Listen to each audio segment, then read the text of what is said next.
Greetings and welcome, Comic-Con at home, to the Queer Horror Panel. I am Michael Varrati, who most of you may know as a writer and director on the Boulet Brothers Dragula, a filmmaker of a number of queer horror projects, or maybe that Lifetime movie that your mom likes. I am so happy to be back here at San Diego Comic-Con International, and I want to thank our panel sponsor, Prism Comics.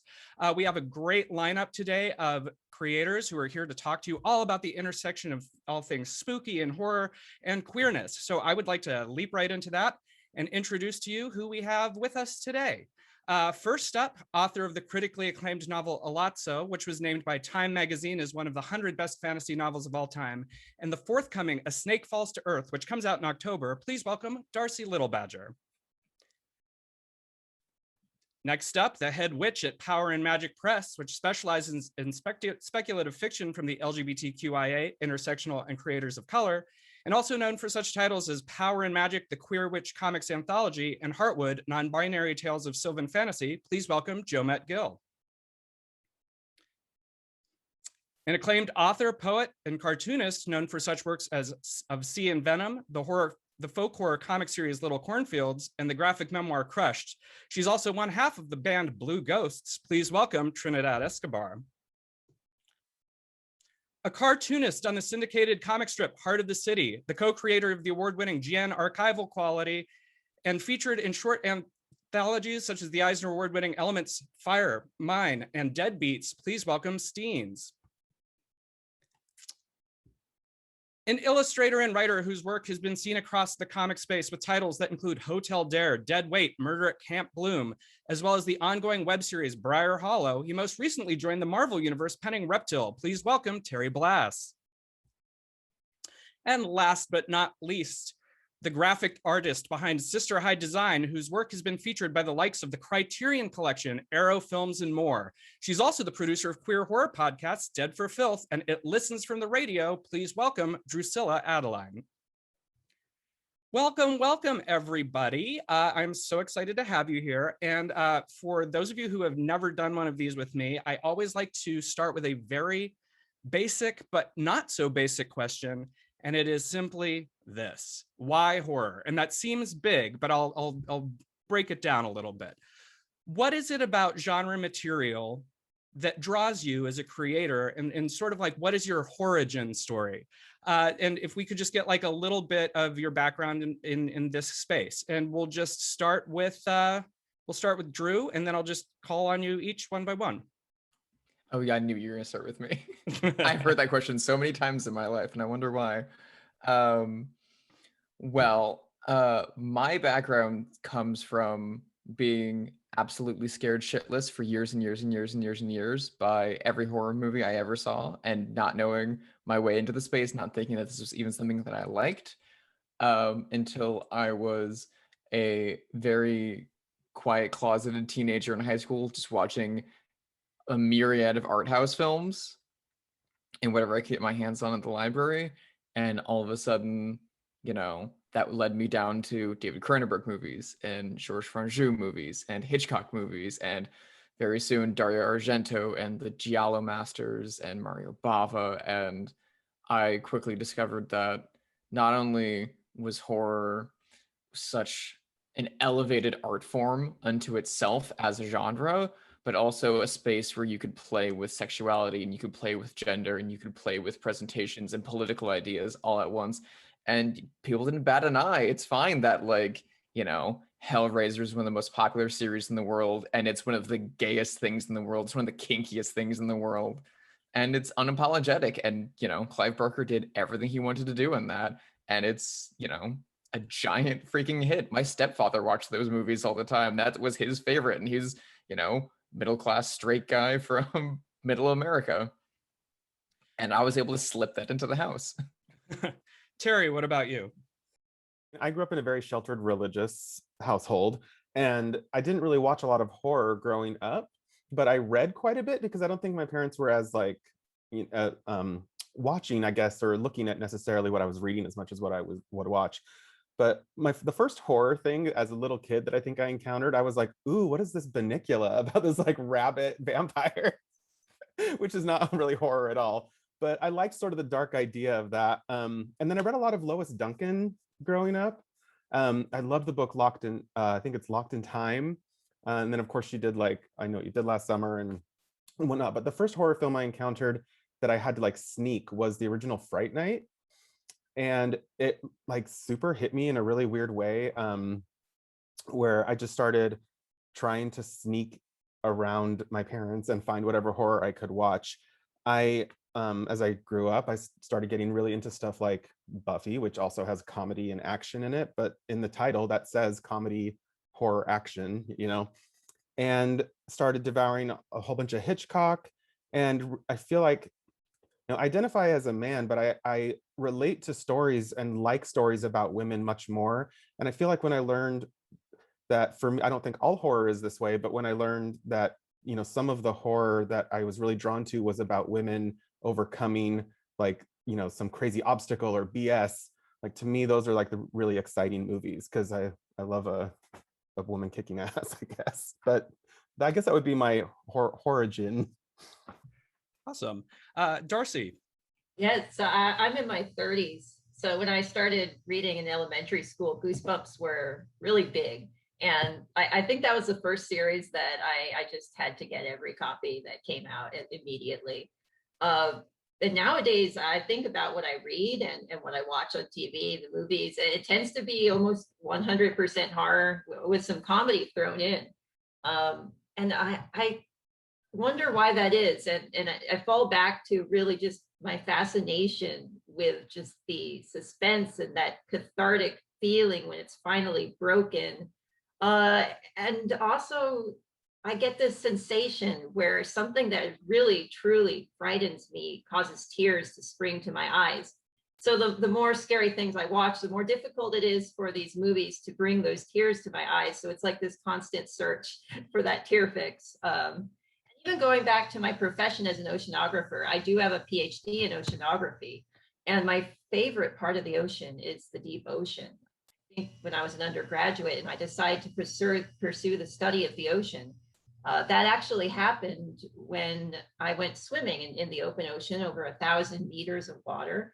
And I was wearing my jeans and my t-shirt, and the water started soaking in my jeans, and I realized it was pulling me under.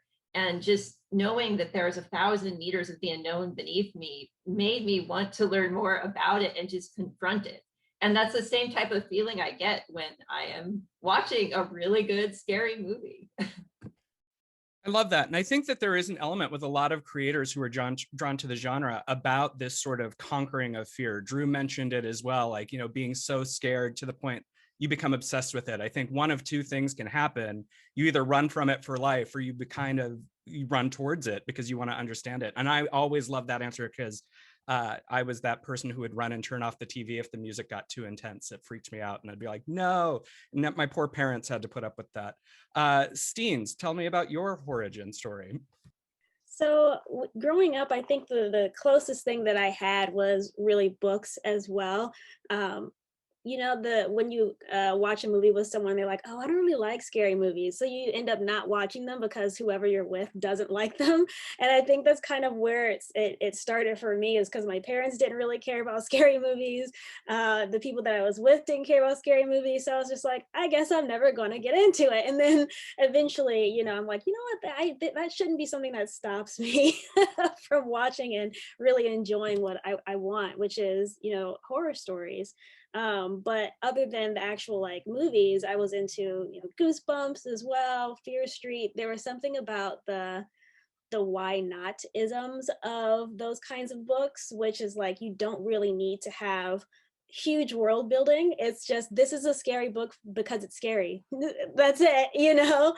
And I like that idea of just getting directly into the story, which is why I told Joe I was going to bring this up almost immediately, but this is why I really like found footage movies.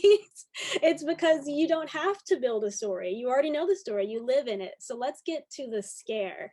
And, you know, I just like to be scared. It's kind of like a rush of like, oh my God, someone could be behind me. I don't know. It's nice to like have that rush, but also not be afraid of dying, which is why there's a difference between watching a horror movie and getting on a roller coaster. So yeah, I think that the ability to say, why not? Let's just give it a try. Let's go for it kind of helps me in my career as well as an editor. I'm never one to be like, well, that's the bad idea. I'm like, well, that could be a good idea. Let's see how we can make it effectively that good idea, you know? Similarly to Darcie, I was obsessed with Goosebumps when I was in elementary school. My origin starts before that, though. It probably started around the same time I was just learning how to read. Like in pre-K, I'm getting stuff like Green Eggs and Ham and sitting around with that. And then at home, I'm living with my grandmother, who was a Cuban immigrant as a middle-aged person, never learned to speak English. So there was stuff on TV all the time, and she was just off doing something else. And she had no idea that 5-year-old Joe was sitting there watching Child's Play. So really it's almost like I didn't get into horror got into me, because I started watching it at such a formative age that I often wonder, like, would I like it if I had like more of a core personality before it was presented to me? So I'll just never know. It's just always been part of my media diet.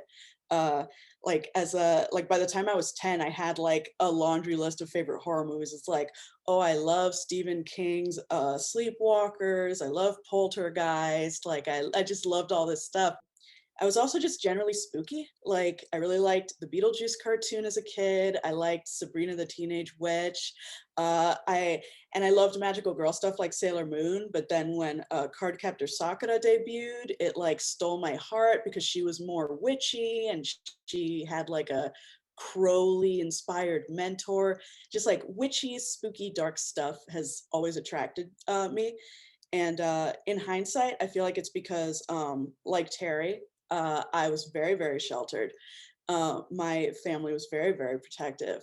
And this is the sort of visual medium equivalent of a roller coaster.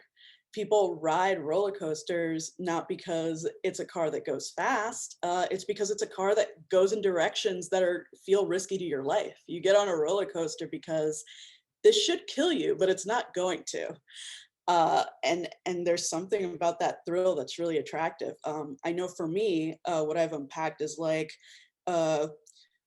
immigrant, mixed race, like queer person of color, is that horror was sort of like the antidote to gaslighting. Like if you were ever having like a negative emotion and like your parents didn't understand, or they didn't want to hear you out, or they didn't want to validate your experience, or anyone else didn't want to validate your experience, of feeling depressed or feeling anxious or feeling sad, there was this whole medium that was saying, oh, we acknowledge that there's bad stuff happening. This is how bad it could be. And it was kind of a relief for me to have that. The dark side was an acknowledgement of, you're not crazy for being scared. You're not crazy for being anxious. You're not crazy for being sad. Like, bad things are real, and people ignoring them doesn't mean that they're not. Yeah, and I'm particularly interested in the discussion of the idea of controlled catharsis. When you talk about the roller coaster, and it's kind of the same reason we go to horror movies, I think, in a way. We cannot control the fear of the world, but there's this controlled element that allows us some release that we can put the fear into for a bit. And I find that a very interesting discussion, and could be a panel unto itself. I mean, Wes Craven once said that we don't go to horror movies to be scared, we go for release. And I'm sure that there's a truth to that for everybody to some degree. Trinidad, I'm really interested in your origin story with horror. My, I guess, origins start with me being Filipino American, and horror being very deeply embedded in our culture. Scary stories have traditionally, for hundreds and hundreds of years, been part of our mythology and our spirituality. And then through colonization, those stories morph into folklore. And so what was once spiritual has now then become like folk horror. And so it's fascinating to me to remember, like, I grew up Catholic, but my parents didn't want to acknowledge, like, yeah, ghosts exist, but they constantly use ghosts to like control my behavior. So if I wasn't getting ready for bed on time, that ghost is going to come in the window and make sure that you do. And I'm like, all right, so that ghost is real though. Okay, got it. But when I sense something, I'm crazy. Got it. But so as I like uncovered that more and more, really looking at our histories of violent histories of colonization, it's fascinating to me to see what has been transformed and what has taken new life forms. So a lot of stories about our healers then becoming witches to be demonized by the Catholic Church fascinates me, because then it can be traced now into our cultures, our current culture of not trusting animist belief, not trusting women, not trusting powerful women. And then so that interest in ghosts at a young age kind of transformed over the years into also reading Goosebumps and being really interested in Clive Barker. And when I got like the Clive Barker Encyclopedia horror films, I think it was, and I can't find it anywhere anymore, but that was like my favorite book as a kid. Everything about the art of horror films to like Shirley Jackson, and just getting into the psyche of what folks from different backgrounds would consider scary.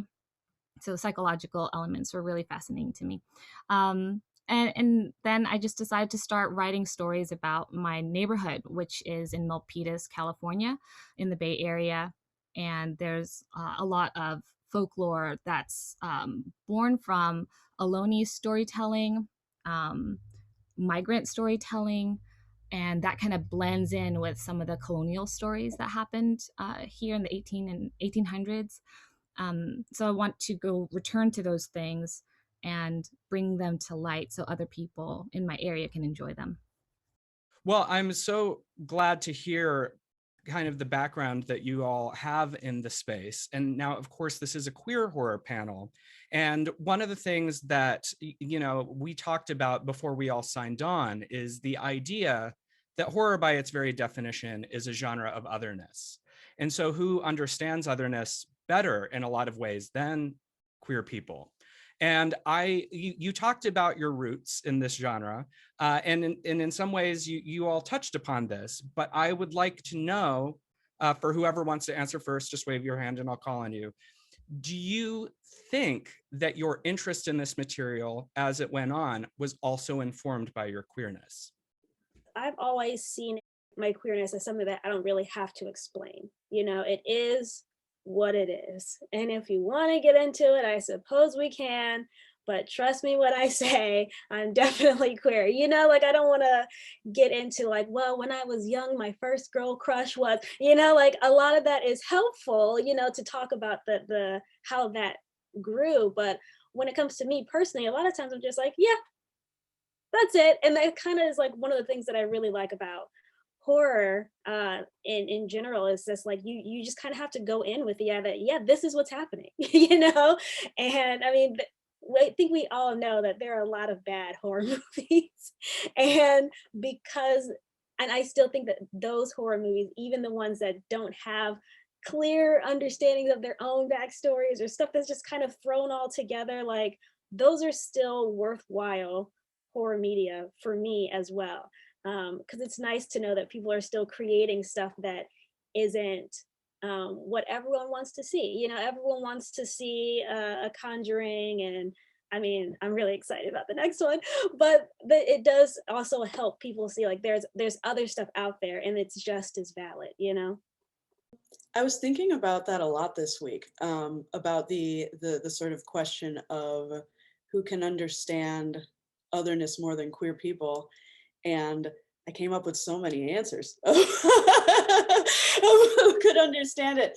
Not necessarily better, but just sort of like in that idea of intersectionality, I kept thinking, well, if you're Black and queer, you understand it way more than if you're white and queer. And if you're disabled and anything, then you can probably understand it like deep in your bones, especially if you have visible disabilities, like the disabilities that people clock from a block and decide everything about you, especially because like I feel like as a queer person, I can almost like get there's a validation that I can find in horror, like even if I have to go into more niche corners of the horror world to find it, like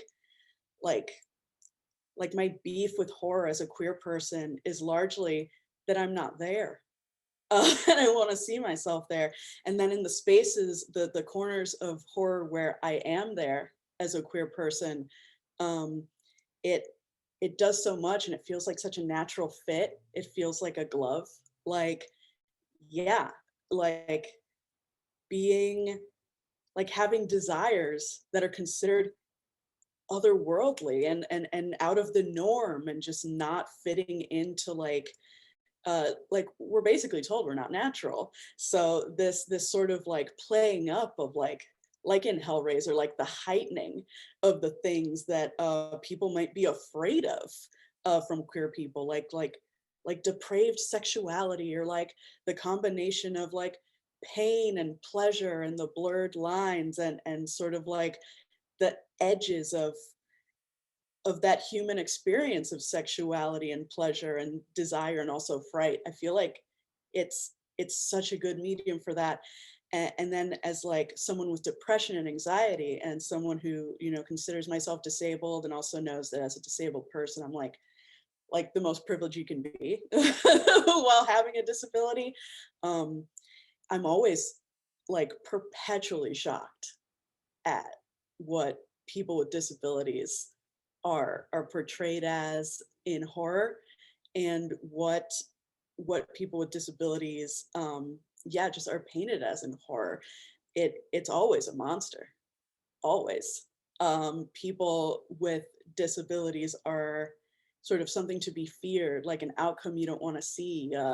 Like facial deformity is one of the easiest tropes to use in horror, to say you should be afraid of what you're seeing right now.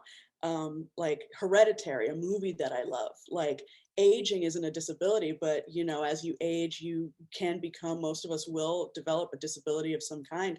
And in Hereditary, a movie I love, they still have these scenes where the whole terror is that you looked in the dark corner and a naked old body was there.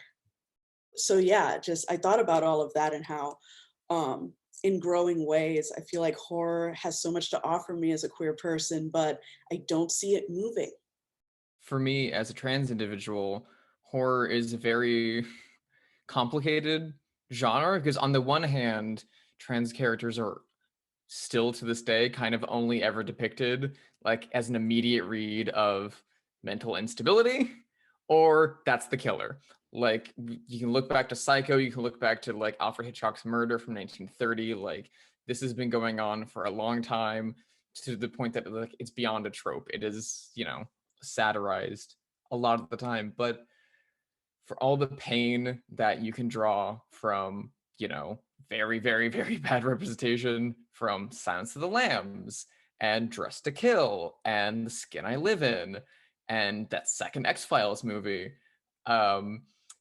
you can still, on the flip side of that, without, you know, the direct intention, there's still entire subgenres of body horror out there and discussions of sexuality and bodies from almost a trans lens, but made by cisgender filmmakers that don't really know what they're doing, that presents gender euphoria and these kind of like trans red characters in a positive light that you don't get anywhere else in cinema. I mean, famously, there is a sequence in Roy Ward Baker's Hammer classic, Dr. Jekyll and Sister Hyde, which, surprise, surprise, surprise, I'm a big fan of. Kind of ripped my entire design brand off of that movie. However, I mean, it's a Dr. Jekyll and Mr. Hyde story, so obviously there's going to be the transformation into Jekyll as the killer, and oh, it's a female Jekyll. Let's get some lazy gender play in for the 70s audience just so we can have a nude woman. However, that initial transformation and reveal where she walks out and it's Martine Beswick and she sees herself in the mirror for the first time, that's gender euphoria in a way that we have not seen in any media since. That is trans pride and joy in a way that Euphoria doesn't do. in a way that, you know, you don't see on FX shows, in the way that you don't see in media today. And it, like, every single time I see that movie, that scene brings me to tears. It's so beautiful and so powerful. And I mean, we also have much more subtle things, and like possession and cat people and a myriad of Dracula movies presenting, you know, transformation of one character into another, and this being a joyous thing, but it's almost always by the end of the film or by one act later, vilified, killed, murdered, attacked. And that only makes me and other trans individuals that I talk to about horror connect with these characters even more. Because yes, we want them to live so much. We want them to have a good, happy life so much. We want Martine Beswick to get away with killing prostitutes the entire time. Wow, what a lovely film that would be. But at the same time, we relate more because of the attacks, because of the way that they're persecuted through the rest of the film. And it's a really, really, really painful dichotomy. And like, yeah, I'm sure it's not healthy, but you know what? It's more healthy than having truly no representation in media and truly nothing. And so because horror is such a like wild west of a genre that you can kind of get away with anything, we have accidentally gotten these beautiful and complex characters that, like, I'm sure there's no way that Frank Henenlotter thought that Frankenhooker would be a trans narrative. In fact, he kind of made it a joke at the end. But hey, guess what? Joke's on him. We love that movie. It's about us. Go to hell. It's ours. So actually, I was thinking about this question. I had this answer all thought up. And then yesterday, something happened that just brought me into this complete like revelation. And it has to do with vampires. So I'm going to talk about a specific part of horror, and that's vampires specifically, because I was talking with my longtime friend, and we realized that we met based on our love of vampires in this group of other queer vampire like fans. And then I realized I met my fiance as an undergraduate based on me commenting on the cool Helsing patch on their bag. So vampires hold this certain appeal. And I was like, why is that? And of course, I'm sure people have written essays on that. But what I thought is that everyone has blood, right? So that intense desire for blood can be played with in a lot of ways. And it doesn't even have to be sexual, because I am asexual. I'm engaged to another asexual native. And we have this very like intense connection and romantic desire for each other that doesn't involve sex, but that can almost be symbolic in a way that this desire for blood, I don't know. But it is the type of thing where I've been a horror fan since I was a child. And yet I gravitate towards the corners of horror that do have this type of representation or symbolism that appeals to my specific experience of a queer Native woman. And that's what's really cool to me about horror is it's so broad, and you can do so much with this, explore many different things. And I do think that means that there's a lot of spaces for different types of people. And the question really is what type of horror is getting this big mainstream treatment? What type of horror is being like ignored? Because there's a lot of queer horror out there, but it doesn't necessarily get like the multi-million. Well, things are changing. I think things are changing for the better. But yeah, that's the question. It's what's the intention being focused on, and how can we kind of broaden that attention? That's really cool. I'm just thinking about like what vampires need, and you never really see it as like, I need it because of the things that are inside of blood, you know, like scientifically. You need it because it gives you life. It nourishes you. And what else in life nourishes you and gives you life but love, you know? So I think it's 100% on the money with that. Yeah. Well, and I think that there is a whole movement in horror too that has just acknowledged that all vampires are queer, and I would not argue with that. And you know, the modern vampire, and many people have discussed this, but all of the tropes of modern vampirism go back to Sapphic literature of the Gothic era. Bram Stoker was a fan of lesbian vampire novels and kind of borrowed some concepts, and we don't get Dracula, the world's most famous vampire, without lesbian vampires first. And so it just is further proof that queer folk have been influencing this genre since the very beginning. Unless anyone wants to weigh in specifically on this, I would like to talk a little bit on a topic that you all organically brought up. And it is the idea of the forward momentum and I guess gatekeeping as well, because 5 years ago, or when Clive, or even more so when Clive Barker makes Hellraiser, to even push the boundary of queer horror was groundbreaking, but also very difficult. It was baby steps. And we know to go into a room to try and pitch a queer horror story, a movie, a book, whatever, is an uphill climb.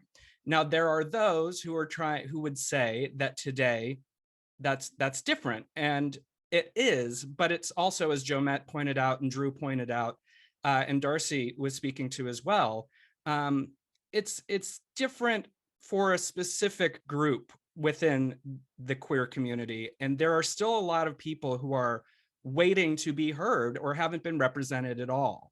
And I'm just wondering, for all of you, when you go to take out projects, just sort of what the landscape's like and the uphill climb of getting your work out there, and if you are still meeting resistance, or how you've seen things change. I think the biggest thing for me in my career, in my creative path, is that oftentimes you get from the powers that be that they're looking for something very deep. Like, if you're going to be, if you're Black and you want to tell a story, what else are you telling us? Tell us more about the suffering, you know? And me personally, I like those stories that don't have suffering. Crazy, I know. Let's leave the suffering to the Cenobites. But I definitely feel like I want to see more of that Fear Street, more of those Goosebump books, more of those things that have horror in it, but aren't trying to be too heady, you know? And like, this is one of the reasons why I made it really important that the characters in Archival Quality were all people of color. It's because we also can get haunted by ghosts. We also want to get out of a haunted building, and we want to be able to tell those stories and be able to see yourself just having a normal paranormal experience.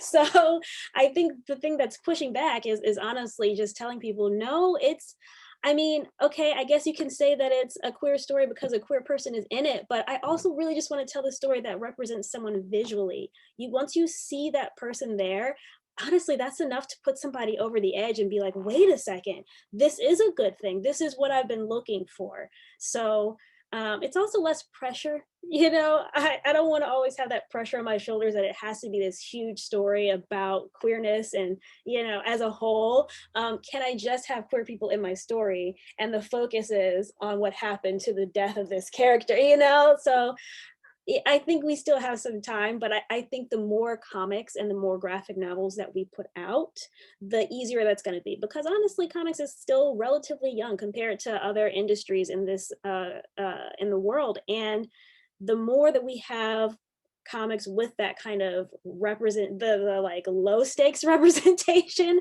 the easier it's going to be for us to do more. You know, so I want people to take more of a chance on stories like that. Going off of what was just said, I think that part of the issue for me is that when I pitch something, or I pitch a book or a story, I always let it known that I'm coming from a place where I'm a member of the largest ethnic minority group in the country and the Latinx community, and that we have the least amount of representation across the board in terms of movies, films, books, comic, anything, yet we spend the most money on pre-COVID movie ticket sales every weekend, like 25%. So I find that really interesting, because to me that says that we're not being made aware of things that exist that do have characters like us, or there aren't things that exist with characters like us in these genres that we want to see. My favorite show, despite its, like, you know, controversy now, is Buffy, and I'm like, this is Southern California. Where are all the Mexicans? That's a place that has more Latinos in it than white people. And so when I pitched my first book, which is sort of like a horror comedy, I made the main character a plus-size Mexican girl, and one of the people reviewing it was like, "Oh, this girl's gonna die like right away." in this thing. And they were shocked that like she was the main character. And I was like, I'm not going to do that. That's like, there's no way I'm going to do that. And so I think that the part of the problem is that when we don't see ourselves represented in these stories, we are left with crumbs and information and things. One of the movies that I saw somewhat recently that I actually really enjoyed was the movie Freaky. But then and there's a gay character in it, and I'm like, cool, there's a gay boy in this, and that's great, whatever. But then he has this, what he calls Aztecian dagger. And I'm like, those are my ancestors. What's Aztecian? Is it Aztec or isn't it? And then he takes it to their Spanish teacher so that she can tell them what it says. And I'm like, no, the Aztecs didn't speak Spanish. You have heard of Spain, right? Like that. So that's what we're left with, I think, in an otherwise amazing, fun movie, like, so I think that it's really telling. And especially considering that, like, if you look at the past, maybe like 10 years of like filmmaking, consistently the people who win like the best director Oscar are like all from Mexico.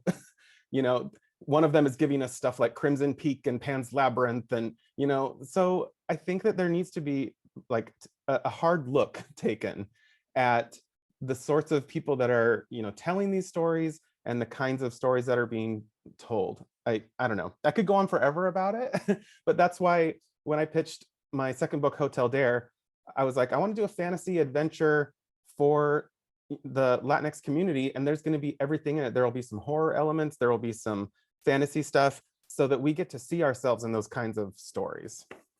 Back in the late 80s and early 90s, especially in California and New York, there was a Filipino Renaissance in which the children of folks who migrated after World War II and the Vietnam War made a lot of communities, some in the form of gangs and some in the form of nonprofits and other movements to try to hold on to culture and return to it. And then those kids grew up and then became editors and people who got into these places that were normally really closed off. So the fact that we have other people now in these very, very, very important, crucial, critical positions makes a huge difference.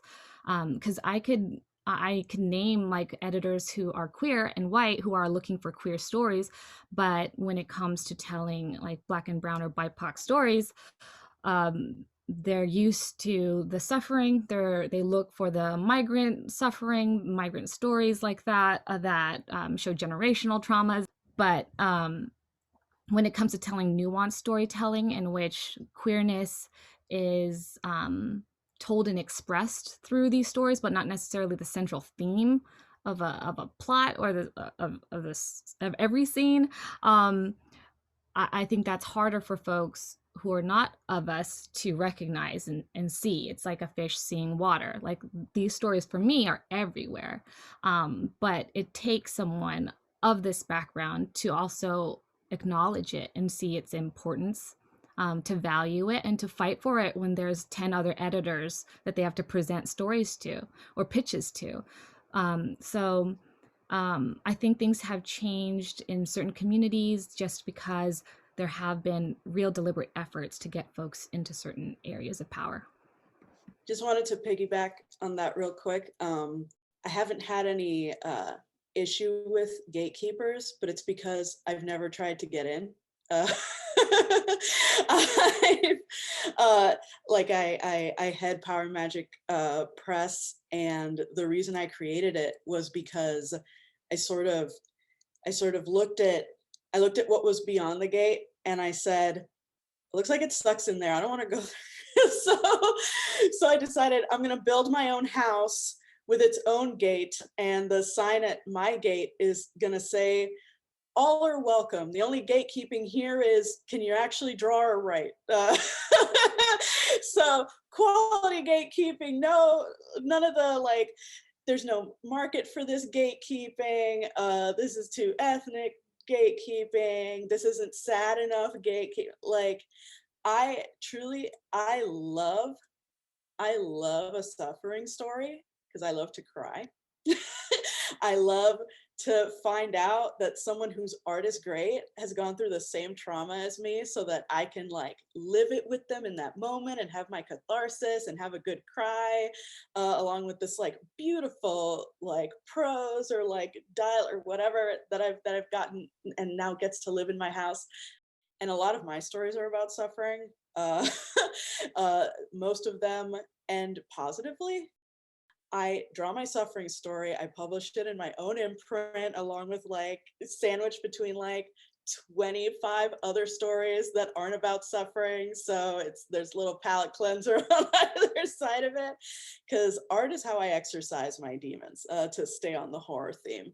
That's what I get out of it. And it wasn't until I was creating the sort of I was sort of gathering samples of my work for this panel. I didn't even notice how much horror was present in my stories. Like the things that keep recurring in my stories are like people coming back from the dead to prove to you that you were projecting all this good stuff onto them when really you were better off without them.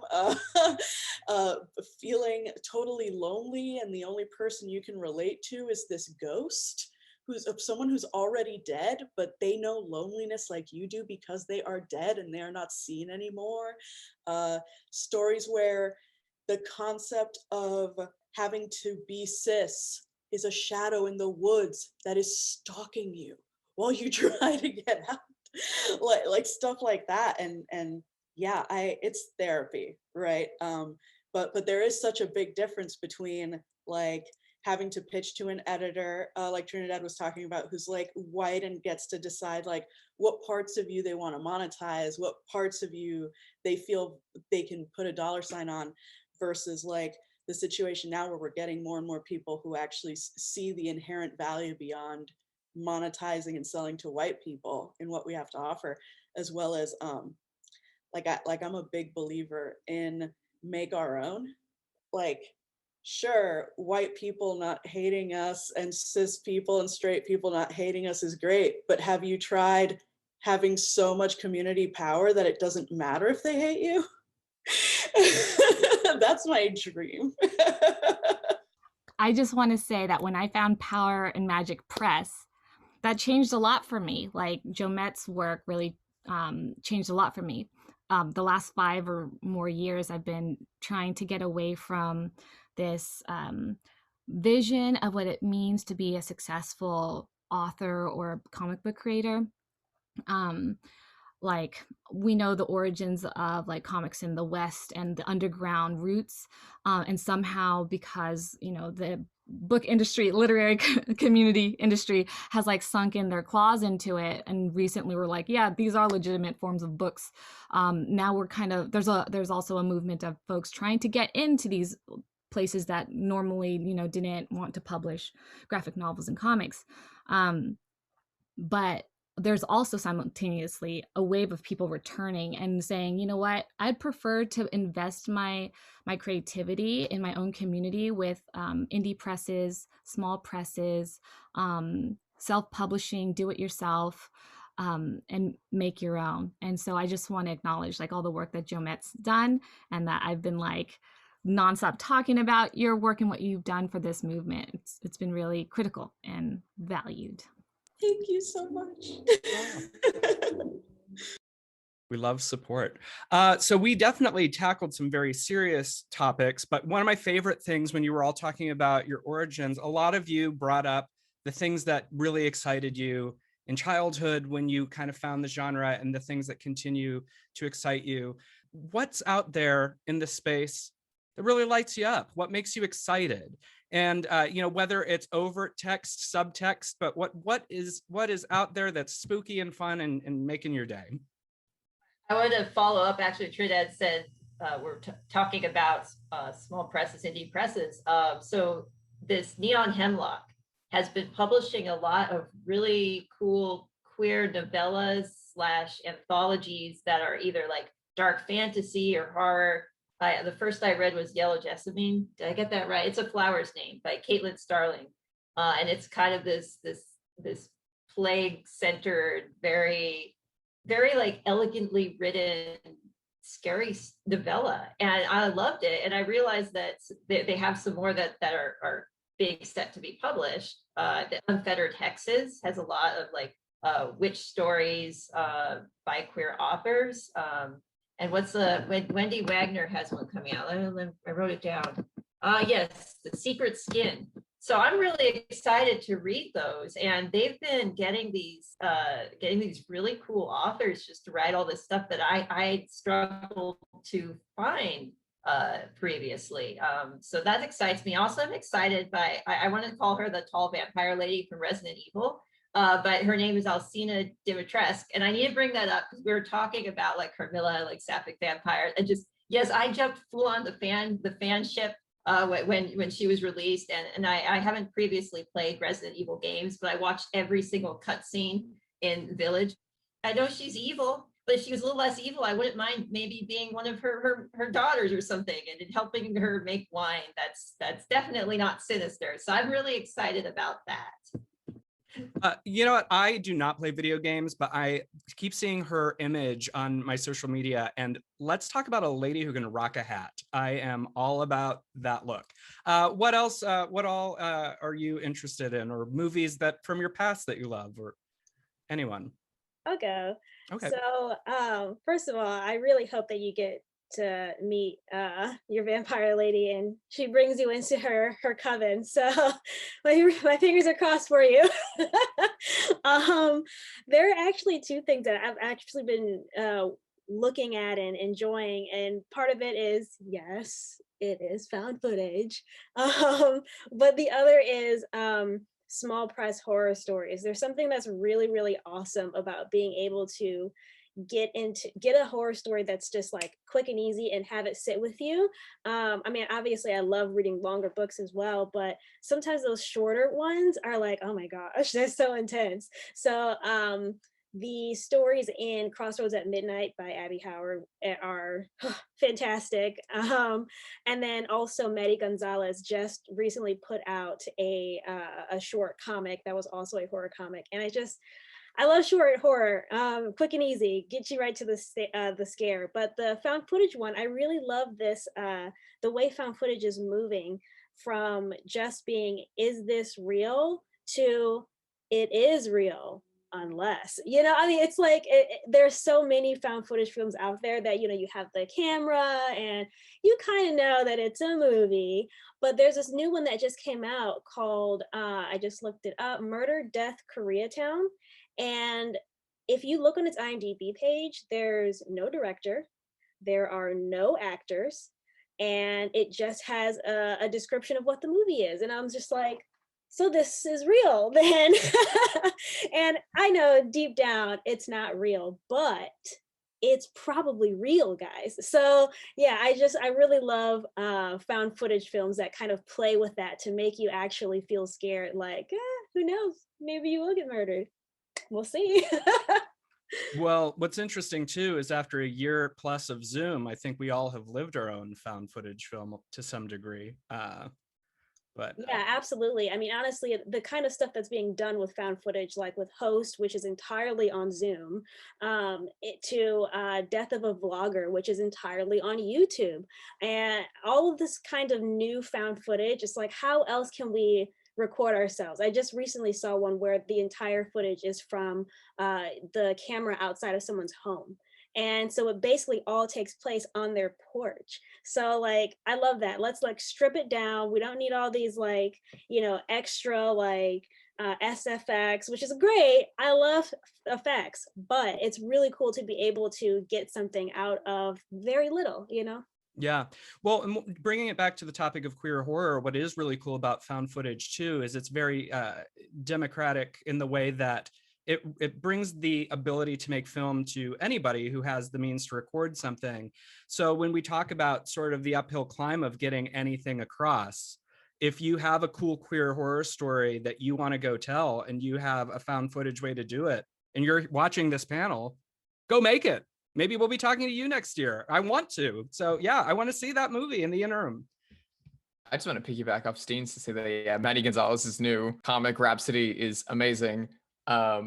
And I'm a little biased I did the title treatment for it, but like Maddie's amazing and I cannot wait for the next installation of Rhapsody. But I similarly, as I am every day of my goddamn life, obsessed with sapphic vampires and queer vampires in every like facet of my media in my life. And like, yeah, so maybe I go to bed reading queer vampire fanfics, whatever. But like a girl can dream. But like mainly right now, my partner is a huge fan of The Lost Boys. And again, Steenz shirt is just like sending me. And so I've been doing everything that I can to like fill them in on all of my favorite, because that movie is gay as all hell, but all of my favorite queer vampire films, both from the 80s and from, I mean, all the way back to the 30s with Dracula's Daughter and stuff like that. So, I mean, The Hunger really is, in my mind, the end all be all when it comes to great sapphic vampires. Catherine Deneuve and Susan Sarandon just going at it. And it's beautiful and it's kind of like nothing else. But the really kind of like small, unheard of ones that I really, really, really want to shout out are a Spanish one from the 70s called Count Dracula's Great Love with Paul Naschy. It's very underrated. It does not go the way you expect a standard Hammer film from that era to go. It is very sympathetic to the vampires. They are very much the heroes, and there's maybe two guys in the entire movie. One gets killed really fast, the other's Dracula, and all the other women eventually get turned into vampires. And as soon as they do, they're like, oh, hey, all these other women are hot as hell. And they just go at it. And I love it so much. And that is the energy I want to bring into 2021. But the one that I just beat like a dead horse because it's so good and no one talks about it, and it's so openly queer, is My Best Friend is a Vampire, which is a very, not so high budge comedy from the 80s. And, people write it off next to like Once Bitten and stuff like that. But it, like, the entire movie presents the concept of being turned into a vampire as realizing that you're gay in high school. And this is like 1985. And it is so funny and is so, again, like sympathetic to the vampires. The villain is a fumbling Van Helsing stand-in.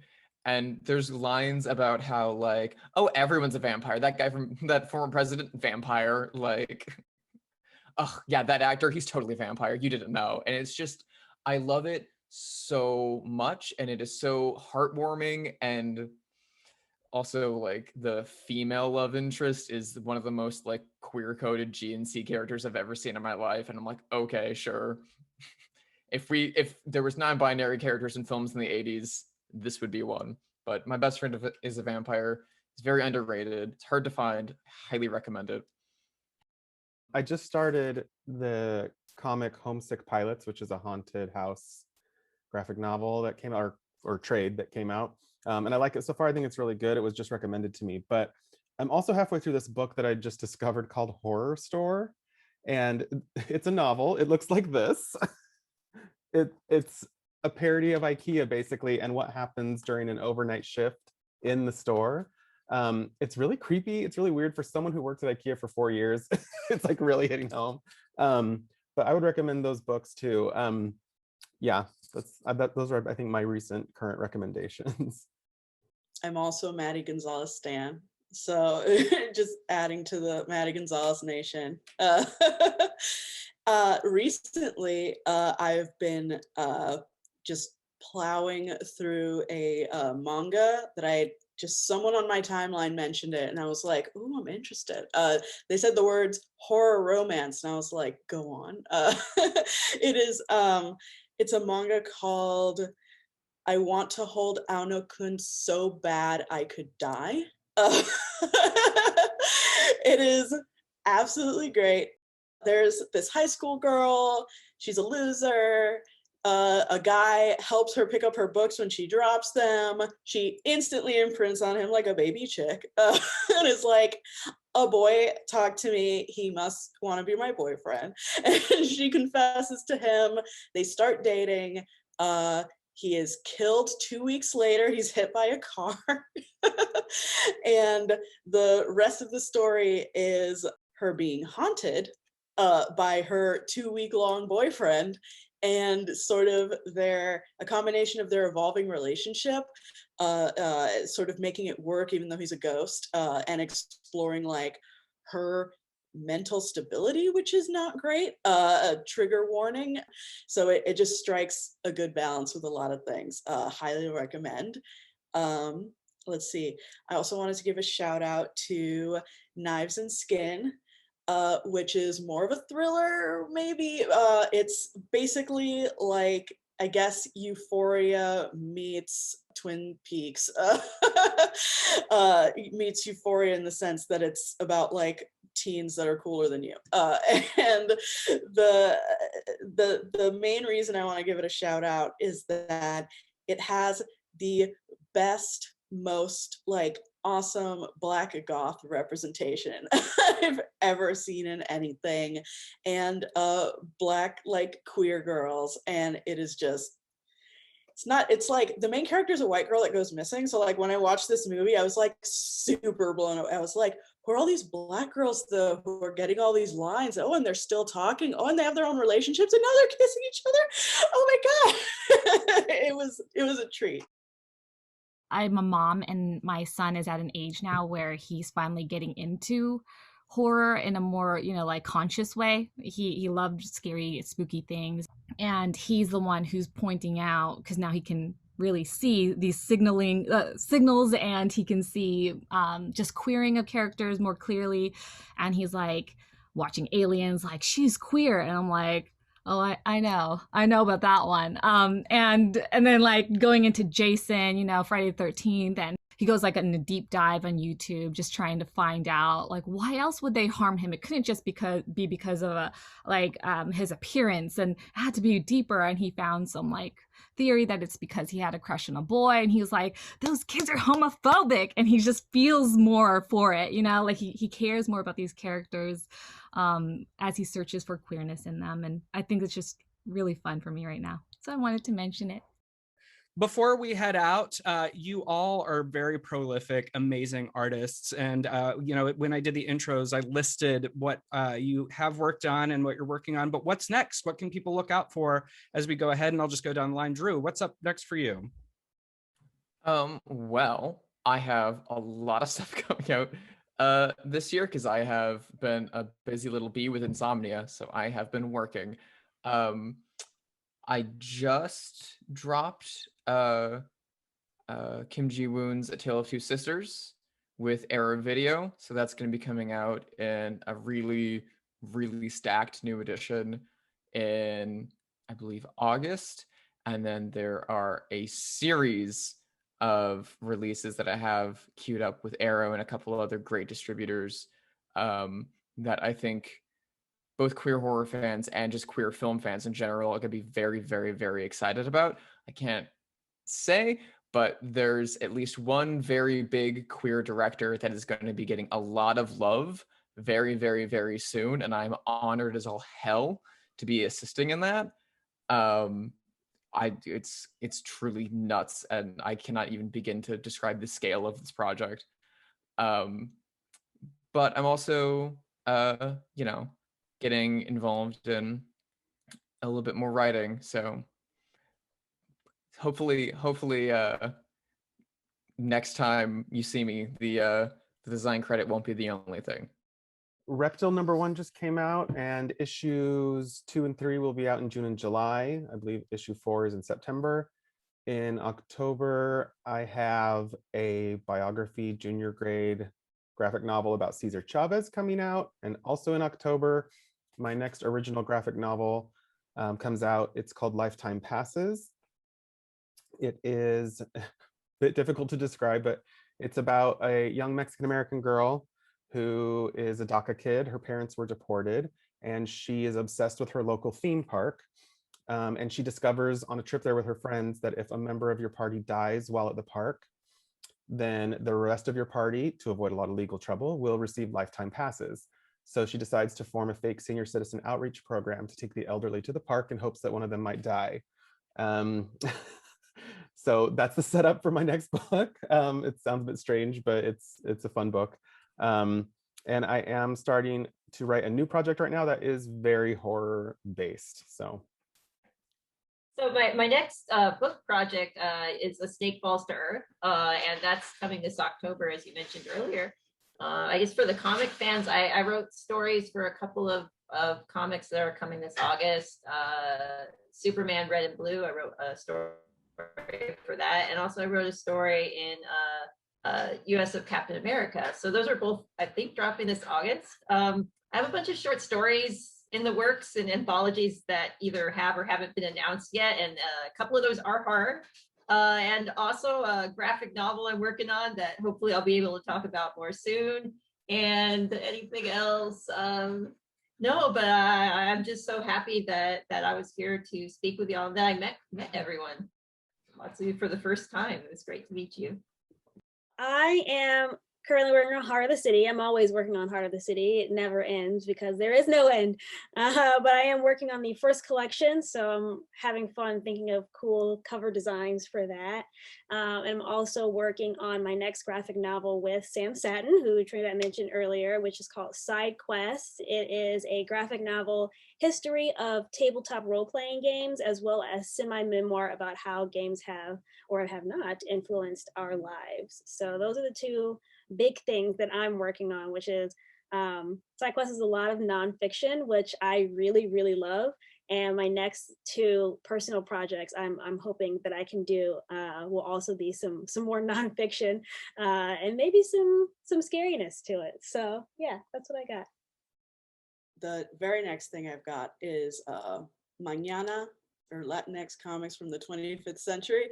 It will probably be out in time for holiday shopping.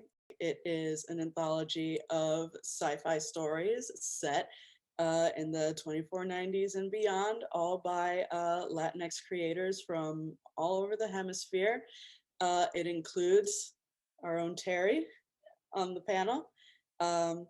And until then, everyone should really just go to powerandmagicpress.com and get their hands on Power and Magic, the Queer Witch Comics Anthology, Volume 2. It's the latest title we've got out, and it features our own Steenz from the family.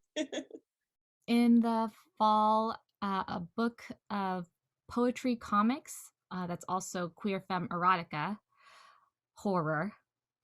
All the poems are scary and sexy. That's coming out with Black Jose Press, with Jamila Rouser as my editor. I'm really happy to be working with her. And that is called Arrive in My Hands. Then I have Obscene Venom coming out, hopefully within the next year, maybe two. It's long. And then I have Guntala Press. Guntala Press in the Philippines will be putting out a graphic novel called Trist, which is about water and air aswangs from the Philippines devouring men. That hopefully will come out by Christmas. Excellent. So viewers, you have a whole list of new projects coming from all of these amazing artists. You know, stack up your carts, buy books, buy movies, support these amazing creators, please. And you can next see me this summer at film festivals when my queer tale of isolation, What's Left Inside, is rolling across the world. And I will also be teaming up with my dear girlfriend Peaches Christ for a new show called Midnight Mass, coming soon. Thank you all, Drusilla, Terry, Darcie, Steenz, Joamette, Trinidad, for lending your voices and your insight today, and for all the work that you do, and just, you know, the great things that you're bringing to the world. Thank you, thank you, thank you. This has been the Queer Horror Panel here at San Diego Comic-Con International. Thanks again to Prism Comics for sponsoring us. And thank you to Ted Abenheim, who has edited this video that you've watched. We'll see you hopefully next year.